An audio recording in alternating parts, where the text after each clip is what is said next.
Itu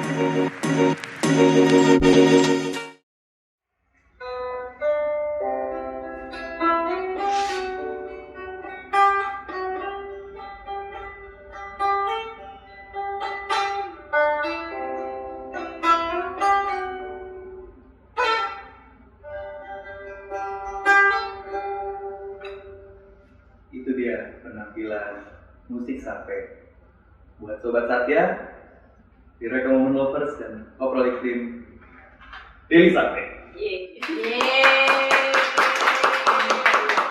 Oke, silakan. Anggap aja Mas. Oke. Deli Sape, berarti Sape ini kan alat musiknya. Iya, benar. Deli Sape itu berarti semacam nama panggung gitu ya? Benar, Kak. Oh iya gitu. Soalnya unik banget nih, jarang banget aku denger musisi atau pemain musik itu pakai nama musiknya itu jadi nama panggung. Iya, benar. Mungkin Maria Sasando atau Budi Gamelan, Dewi Talempong itu nggak ada, baru kali ini. Iya, benar. Uniknya itu, Kak, kalau di Kalimantan ya, kebanyakan musisi-musisi Sape itu ada beberapa juga, Kak. Bukan selain Deli itu ada lagi, kayak Ferry Sape, terus ada juga beberapa teman, dan mungkin karena namanya unik ya. Iya. Kebanyakan orang kayak nggak tahu, karena Sape itu ada beberapa panggilan, Kak. Bisa Sape, Sampe, atau Sape. Oh. Tergantung suku Dayak. Oh iya itu berarti memang beda-beda ya walaupun wujudnya sama tapi. Penyebutannya berbeda-beda. Oh jadi Sape itu memang di seluruh Kalimantan atau cuma punya suku Dayak aja gitu? Kalau musik Sape sendiri itu dari Pulau Borneo, Kak, termasuk Sabah, Sarawak, Malaysia, dan juga Indonesia, tepatnya di Pulau Kalimantan. Jadi ini punya alat musik dari suku Dayak yang ada di Pulau Borneo. Oh iya. Nah, sebenarnya aku juga baru dengar Sape itu ketika kemarin dari Satya Bumi, teman-teman itu ada program ke Kalimantan Barat, tepatnya di Kabupaten Ketapang. Nah itu salah satu orang di timku itu dia juga bisa main Sape ya, dan dia udah lama tentang itu dia ada grup musiknya sendiri dan waktu kita di sana dia pun dikasih gitu kan, akhirnya main juga gitu. Unik sekali ya ternyata soal Sape dan juga sejarahnya gini, dan sejauh ini it works ya buat branding seorang Deli Sape gitu. Udah berapa tahun pakai nama Sape ini? Aku mulai pakai nama Deli Sape. Sebelumnya itu Florentini Deli.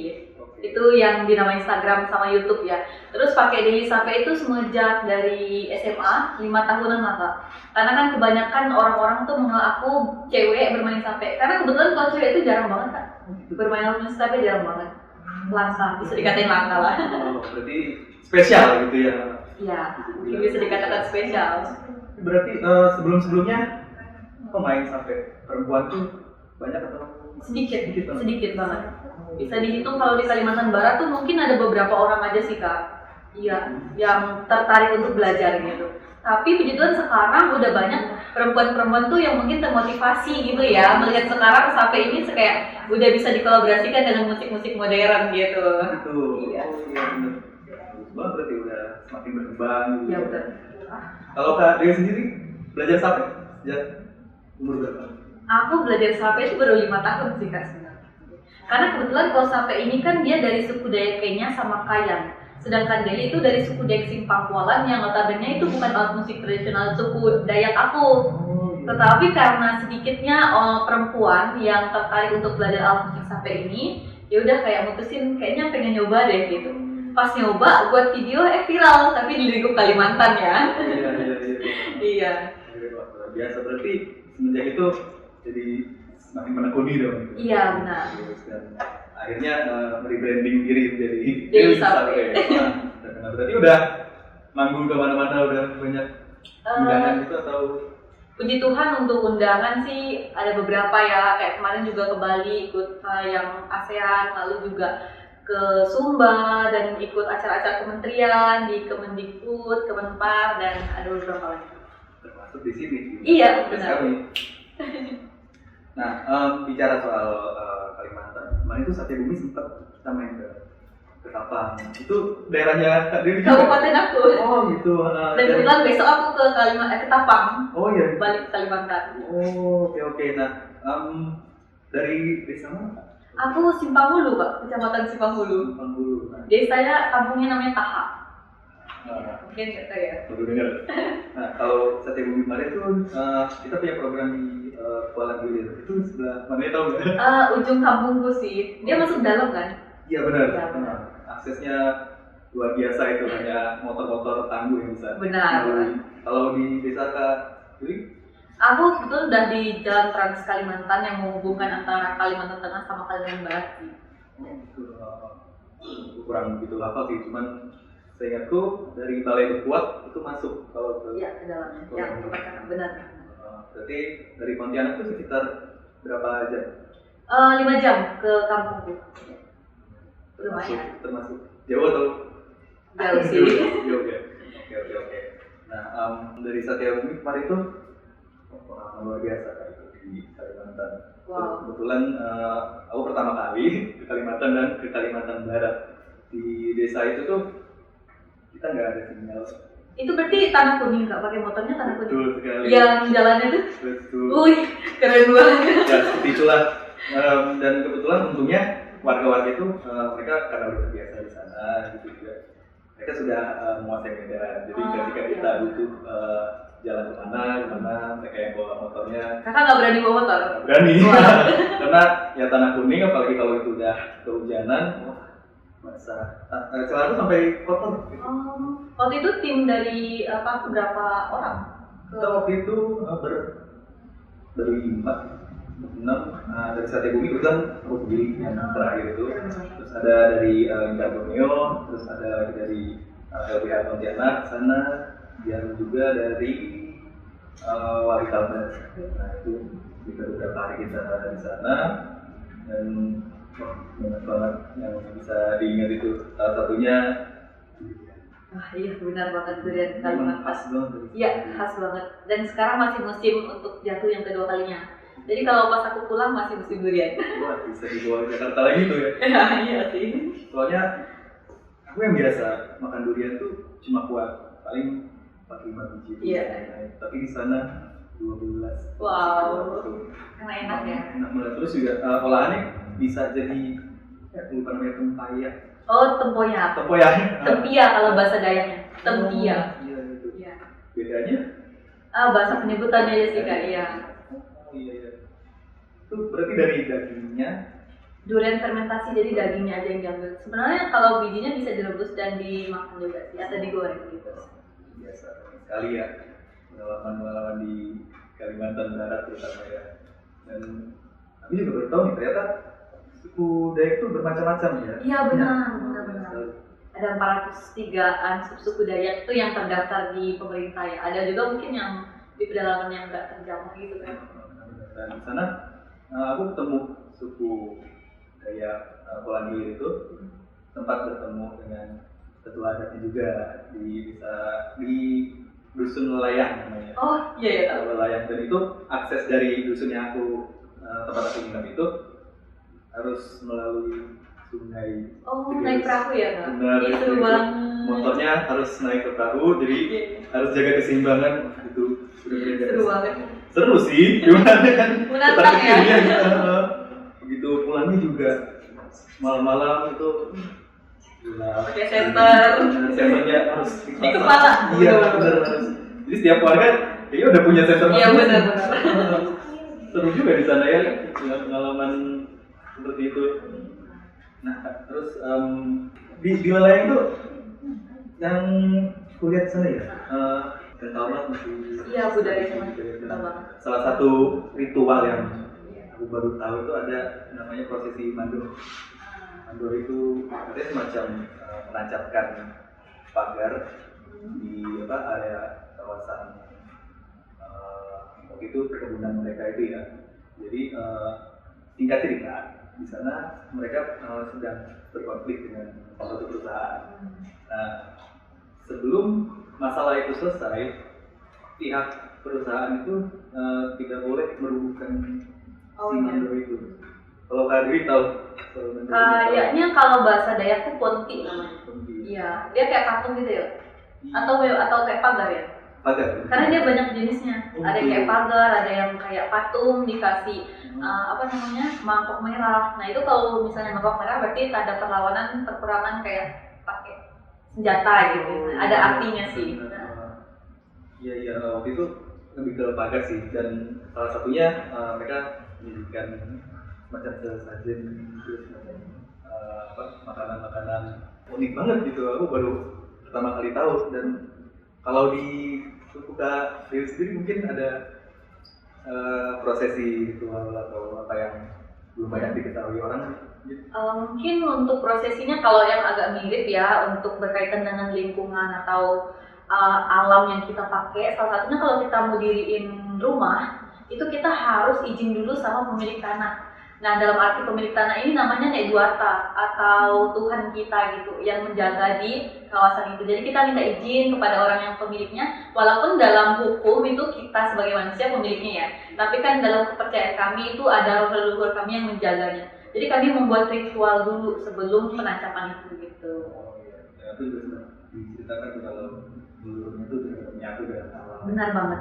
Makanya alam itu penting buat suku Dayak gitu. Nah, ngobrolin alam juga suku Dayak. Kak Del ini juga sebagai pendiri dari sekolah adat Arus Kualan, betul? Iya benar. Boleh cerita nggak sekolahnya itu seperti apa sih? Ya, kalau sekolah Arus Kualan sebenarnya sekolah adat yang berdiri sejak tahun 2014, pendidikan non formal yang kami bangun untuk anak-anak yang ada di Kalimantan Barat, tepatnya di Kabupaten Ketapang. Jadi itu lebih kepada literasi, pendidikan adat, kearifan lokal, lingkungan, dan juga belajar tentang alam gitu. Oh iya, berarti murid-muridnya tuh range umur berapa? Ya, kalau murid-muridnya yang paling muda itu kami dari umur 3 tahun sampai umur 17 tahun. Nah, di atas umur 17 tahun, mereka yang udah naik ke 17 tahun ke atas, mereka akan menjadi fasilitator atau pengajar lagi di sekolah adatnya. Berarti kembali ke untuk mengabdi lagi. Oke, itu berarti sejak kecil tuh, berarti kalau ada yang paling muda itu kurikulumnya seperti apa itu? Oh, iya. Dibedakan? Kalau kami sih nggak ada pembedaan sih. Jadi kalau kami ada namanya itu belajar tidak terasa. Jadi belajar tidak terasa tuh gini Kak, kita membebaskan mereka untuk belajar apapun tanpa kita tuntut kayak hari ini harus belajar ini ya, hari ini tuh harus belajar ini gitu. Enggak, tapi kami membebaskan mereka, mungkin mereka mau belajar di alam atau mungkin mereka mau belajar tentang bahasa asing, itu kami yang memfasilitasi sesuai dengan kebutuhan anak itu sendiri. Jadi nggak ada yang dikategorikan ini atau ini. Berarti mereka datang terus ingin belajar apa? Iya benar-benar. Kalian yang menyiapkan. Iya, memfasilitasi. Seru juga ya, nggak diatur harus belajar ini belajar itu, nggak ada. Kalau targetnya itu mereka sendiri ya?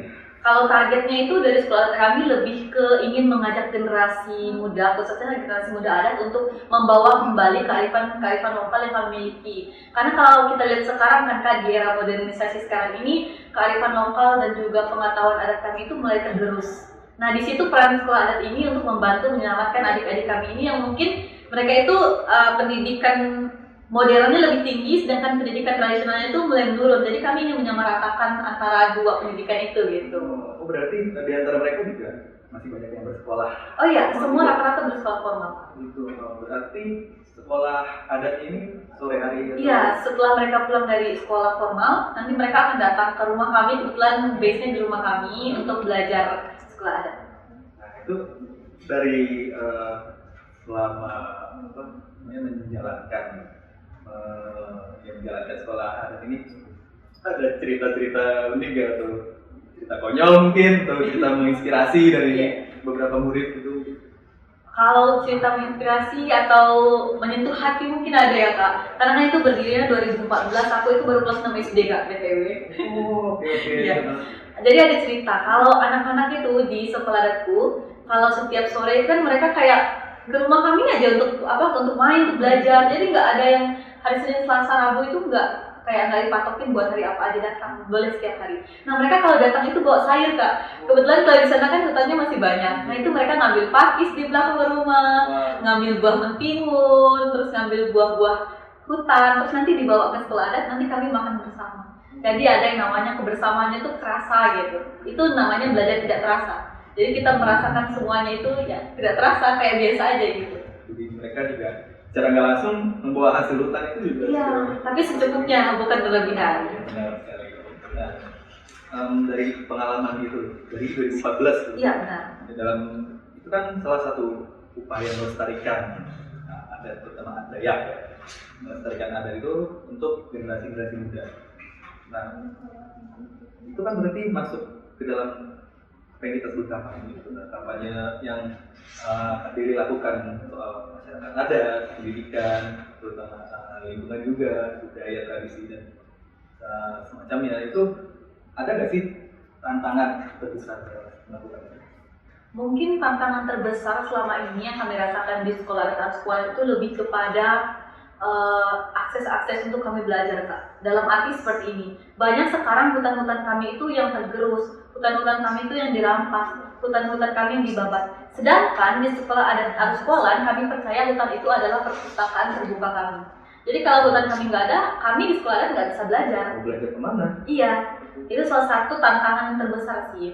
Nah, cara kami mengatasinya gimana sih? Itu salah satunya dengan memberikan edukasi kepada anak-anak. Kalau anak-anak kan mereka tuh kayak taunya hutan itu menyatu dengan kita, hutan itu kayak sahabat mereka gitu. Tapi mereka nggak tahu apakah hutan itu terancam akan misalnya dirampas oleh orang-orang yang tidak bertanggung jawab gitu. Nah, kami jelaskan gimana caranya kita menjaga hutan kita yang kita miliki, gimana caranya ternyata hutan itu memang berdampingan dengan kita dan sangat kita butuhkan gitu. Nah, mulai dari situ tumbuh kesadaran mereka untuk peduli dengan hutan dan mereka akan bercerita ke orang tua mereka, oh iya ya hutan ini penting ya bapak ibu, karena kan kalau yang menjual misalnya kayak gitu kan orang-orang udah dewasa ya. Tapi mungkin dengan anak-anak mereka ngomong gitu mereka akan tersentuh juga untuk tetap mempertahankan hutan yang mereka miliki gitu. Karena salah satunya orang tua itu pasti ini ya sangat ingin menjaga anak-anaknya. Iya benar. Apalagi kalau masa depan mereka terancam, terus pasti hutan yang harus jadi sahabat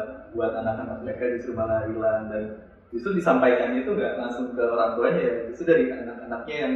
Iya, sebenarnya dari orang tuanya juga sih Kak. Kami juga ada misalnya kayak pelatihan, terus komunikasi langsung dari orang tuanya. Tapi alangkah lebih baiknya anak-anaknya juga mengerti nih, agar mereka juga bisa berkomunikasi dengan orang tua mereka, agar tidak ada gap antara orang tua dan juga anak gitu. Di aktivitas kegiatan sekolah ada apa? Arus sekolah. Kak Deli suka perform juga. Oh iya benar. Aku suka banget perform. Oh, dan itu anak-anaknya tertarik belajar juga atau? Iya, jadi kebetulan di sekolah kami itu ada beberapa program, ada beberapa kelas gitu, ada kelas menanam selama 3 bulan sekali itu ada namanya foraging, planting trees, lalu ada foraging class, ada filmmaking class, lalu ada juga musik, ada nari. Salah satunya musiknya itu sape. Dan anak-anak di sana udah kebanyakan yang main sape cewek Kak, yang belajar di sekolah adat. Justru berbalikan ya? Iya, cewek sekarang ya yang banyak. Terinspirasi juga dari Kak Deli gitu. Mungkin ya. Berarti sape ini juga perannya sangat kuat ya di masyarakat adat Dayak itu sendiri. Iya, sangat kuat sih Kak. Karena kan kita tahu kalau musik itu kan bisa mewakili kita untuk mengkampanyekan sesuatu agar bisa didengar oleh jangkauan yang luas ya. Dia juga bisa tembus sampai ke internasional mungkin karena musik ya. Iya.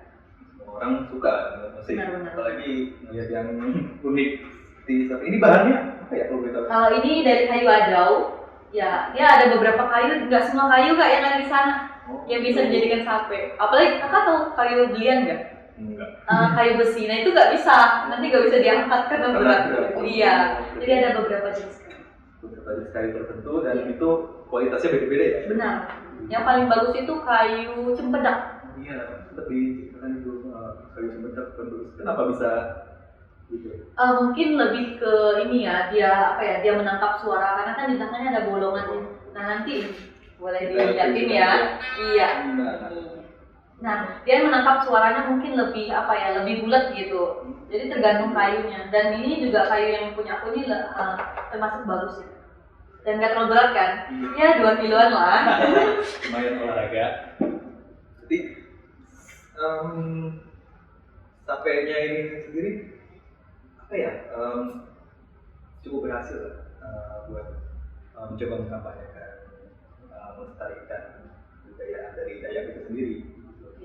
Kalau aku rasa sih dari 5 tahun belakangan sampai sekarang aku merasa sangat berdampak sih Kak. Saya membantu teman-teman, kan ada juga aktivis yang terjun langsung ke lapangan, ada yang melalui orasi, ada yang melalui film, mungkin film dokumenter, ada yang melalui musik. Nah kalau dari musik sendiri aku merasa juga memberikan dampak yang besar untuk berkampanye tentang alam dan lingkungan salah satunya. Salah satu contohnya itu kalau Sape ini kan Kak, dia menyuarakan tentang suara alam. Jadi kalau kakak dengar itu lantunan Sape itu melambangkan suara alam. Nah, di situ kita bisa men-trigger audiensnya untuk oh ternyata suara alam gini loh. Kalau suara alam kita hilang gimana? Apakah kita bisa mendengarkannya lagi gitu?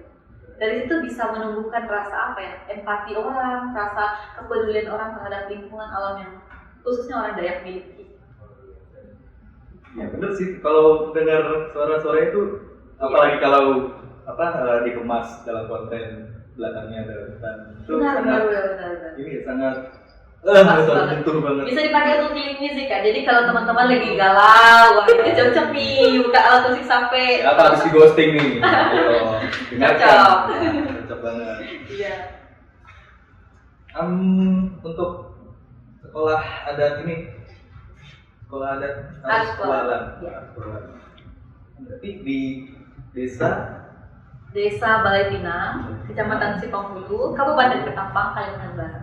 Jadi ini ya statusnya masih informal aja gitu atau? Iya non formal, dia memang non formal education. Benar-benar apa istilahnya nggak dibentuk gedungnya atau Oh iya, kalau untuk gedungnya sendiri memang ada Kak. Dan sekarang kami pembangunan kedua untuk di sekolah adat kami. Kebetulan sudah buka 4 cabang sekolah adat di tempat yang berbeda.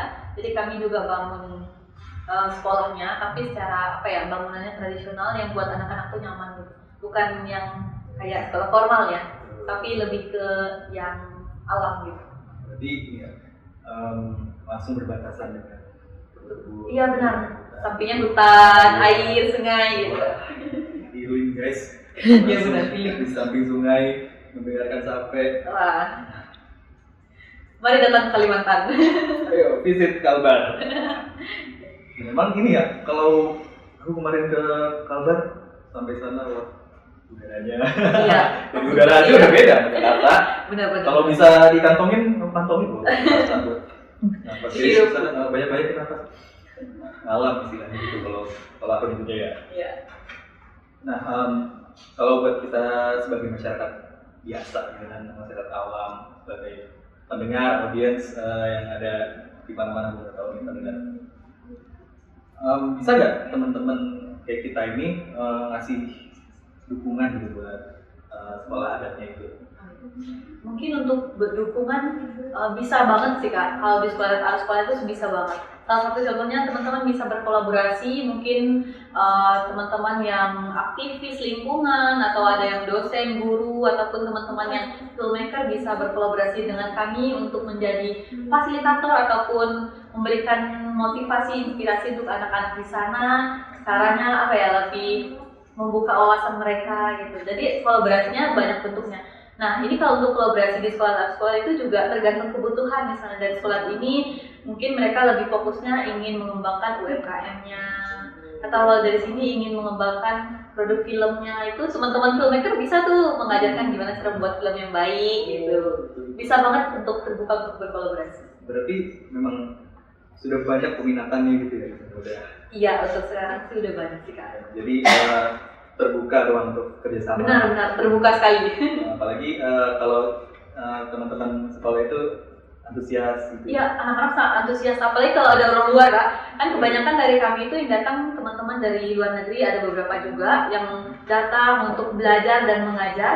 Nah itu mereka bertukar budaya Kak. Jadi anak-anak belajar bahasa Inggris sama teman yang kemarin ada yang dari Amerika, dari Australia juga. Jadi mereka belajar nih bahasa Australia, bahasa Inggris. Nah orang ini belajar tentang budaya Dayak misalnya kayak gitu. Jadi bertukar budaya. Bertukar ilmu budaya dan semacamnya. Ini ya sangat prosesnya luar biasa dari situ ya, bisa mendatangkan bahkan orang dari luar negeri gitu, orang-orang dari luar Kalimantan yang mau belajar, bahkan siswanya sendiri juga mereka juga termotivasi buat belajar lebih banyak soal dunia luar dan semacamnya. Dan bagi masyarakat Dayak sendiri kan apa ya, yang sangat dekat banget dengan alam gitu. Kan sangat dipupuk rasa apa ya, memiliki alam, memiliki kayak area-area kawasan hutan yang sejak kecil tuh menjadi rumah gitu ya. Sebagai rumah sendiri itu kan sekarang mulai banyak nih kalau dari yang banyak berita di Kalimantan mungkin sedang banyak pembukaan lahan oleh perusahaan-perusahaan itu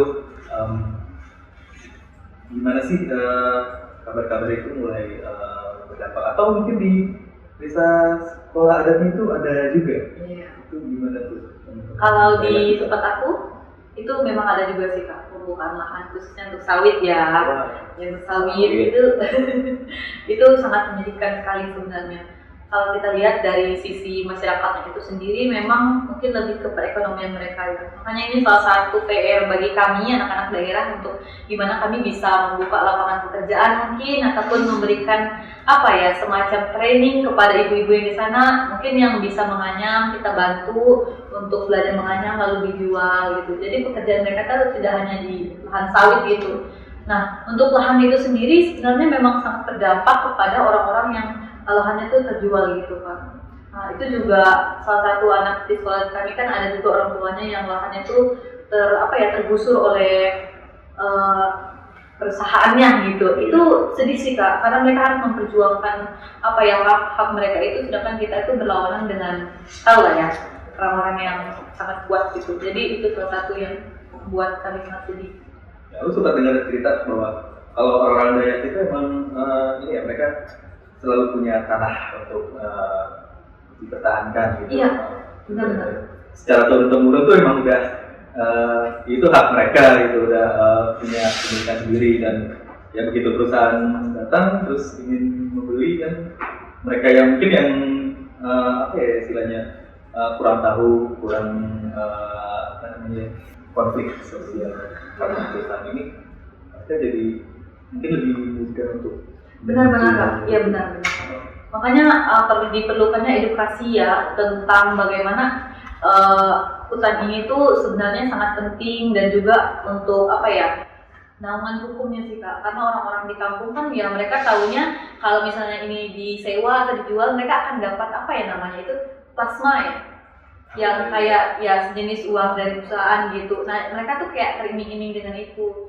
Ini salah satu PR juga bagi kita yang bersekolah di luar untuk kembali ke kampung untuk memberikan edukasi tentang itu sebenarnya. Karena kalau alamnya menghilang, berarti kan kawasan adatnya juga berkurang. Iya benar banget. Kalau kawasan adat berkurang, masyarakat adat mau mengklaim diri mereka sebagai masyarakat adat juga susah. Itu yang harus kita berikan edukasinya. Di situ dan apalagi kalau di masyarakat adat kan, aku pengen highlight lebih ke peran perempuan sih enggak perempuan ibu rumah tangga itu peran mereka dalam masyarakat adat khususnya Dayak itu sekuat apa?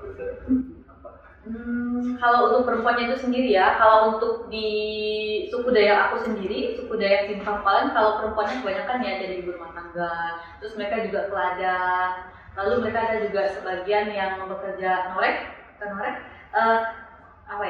mengambil getah apa ya? Ya.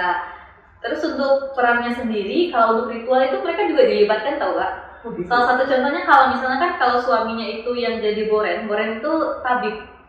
Nah kalau suaminya dia jadi tabib, ya istrinya itu wajib membuat sesajen itu Kak. Jadi kalau sesajen itu nggak boleh yang buat itu orang lain, harus istri dari tabibnya. Nah itu kan salah satu perlibatan perempuan adat gitu ya. Terus untuk yang seumuran aku, kebanyakan juga mereka itu ada yang belajar nganyam, ada yang menenun tikar, gitu sih ya. Oh iya, berarti selain mereka juga mulai belajar untuk kemampuan diri sendiri, itu juga nilai-nilai tradisional juga masih kenal banget. Walaupun ya kita tahu sekarang zaman udah modern gitu ya, tapi nilai-nilai dari peran perempuan sebagai suku adat Dayak gitu ya masih kuat, masih dipertahankan gitu. Nah kalau dari masyarakat adat Dayak ya berbagai macam mereka ini. Kalau dari suku Dayaknya Kak Deli ini ada nggak sih filosofi atau local wisdom yang bisa di-share ke teman-teman audiens, teman-teman penonton podcast ini tentang bagaimana menjaga alam? Oh ya, kalau ini mungkin ada ya pepatah itu, kalau kami itu hidup di kandang adat, kobis di kandang tona. Ya itu namanya hidup kita beradat, mati pun beradat. Jadi kalau beradat itu masuk ke semua lini, maksudnya dia masuk ke hutan, masuk ke kehidupan, masuk ke apa ya tingkah laku yang kita miliki. Nah itu juga bisa dikaitkan dengan alam Kak. Jadi kalau alam kita dirusak oleh orang itu akan mendapatkan hukum adat ke orang itu. Nah, terus kalau alam kita itu misalnya dirampas itu juga ada. Jadi tergantung dengan apa ya, dengan problem atau permasalahan yang terjadi. Jadi kata-kata itu bisa dikaitkan dengan semua kehidupan orang Dayak. Hidup di kandang adat, kobis di kandang tona. Hidup kita beradat, mati pun tetap beradat.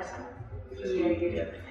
Sangat-sangat kental dari sejak lahir hingga mati pun tetap beradat. Beradat di sini bisa dikaitkan dengan beradat di mana kita menjaga hutan kita, beradat di mana kita menjaga alam yang kita miliki yang diturun-turunkan oleh leluhur kita, beradat dengan budaya yang kita miliki, bertanggung jawab dan berani mengakui diri kita orang beradat atau suku Dayak.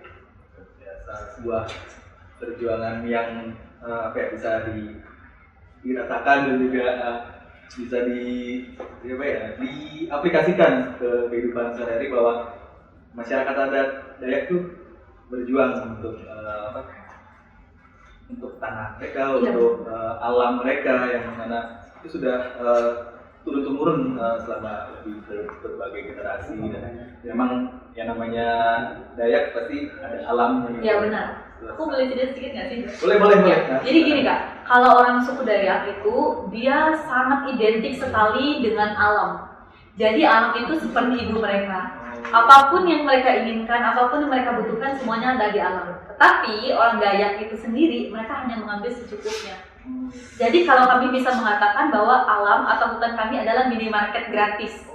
Minimarket gratis artinya kami bisa mengambil rebung sepuasnya, mengambil pakis, mengambil buah-buahan hutan, tapi dengan apa yang kami butuhkan, bukan mengambil secara serakah gitu. Jadi bisa dikatakan alam adalah sumber kehidupan kami. Jadi kalau hutan alam kami rusak, sumber kehidupan kami hilang, kami pun akan mati. Jadi memang sudah Melekat. Ada juga tahu gitu kalau alam itu nggak bisa diambil seenaknya. Benar. Dan kemarin dari Pak Satya Bumi juga di Koran itu ada namanya Bukit Sabar Bumbu. Itu bukit yang disakralkan gitu. Jadi masyarakat adat pun dilarang ngambil hasil dari situ karena kalau mereka ngambil bakal dihukum adat. Benar Kak, memang ada yang seperti itu. Seperti itu juga ya. Nah, sayangnya si bukitnya ini juga jadi korban penggusuran gitu.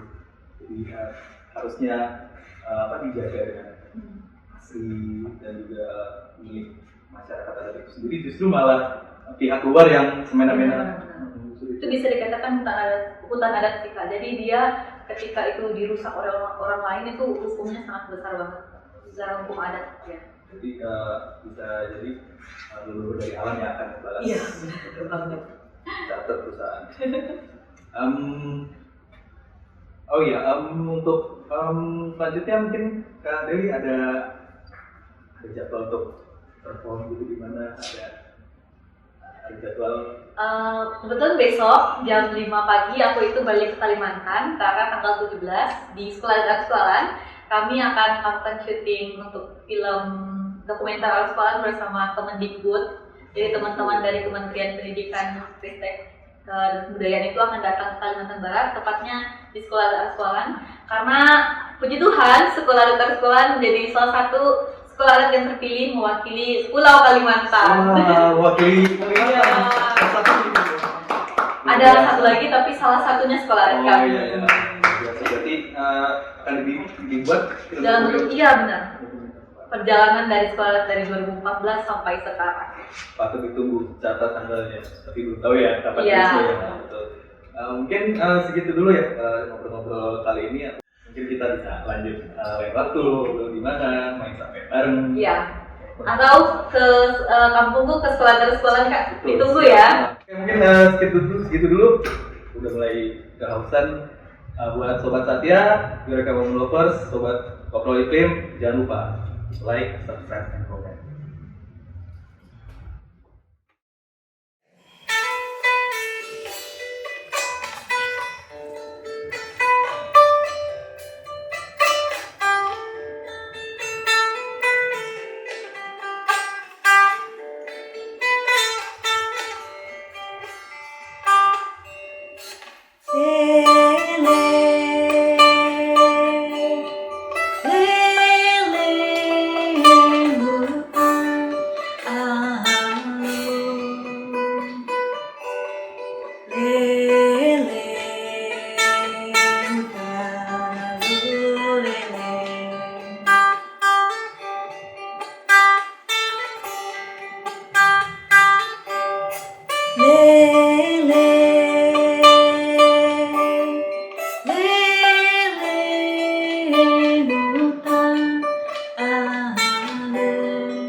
Oh Ingo,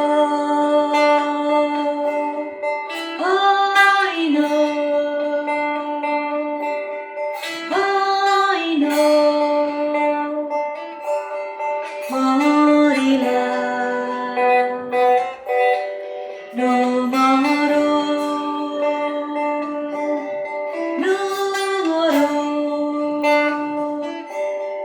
di motor bapumu, oh Ingo.